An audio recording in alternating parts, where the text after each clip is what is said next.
Yan guys, ito kasi kami sa Bolinao. Pero ang pinunta pagkagaling kasi namin ng Bolinao Falls,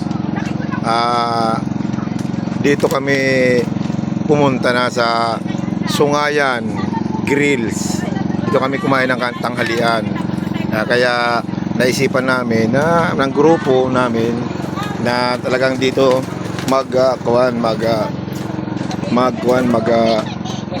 kainan ng tanghalian dahil siyempre kahit paano masarap talaga, kaya nagbibidyo-video kami yan. Kaya pag dito ka pala pumunta, maganda naman, sulit naman talaga. Sulit naman talaga yung pag dito ka talaga pag dito ka talaga pag napunta. Dahil talagang malilibang ka, lahat ng mga gilid na yan. Yan, mga gilid na yan, mga nipa, parang nipa yata ang tawag yan, yung nipa yan, parang nipa yan, sa kabila yan.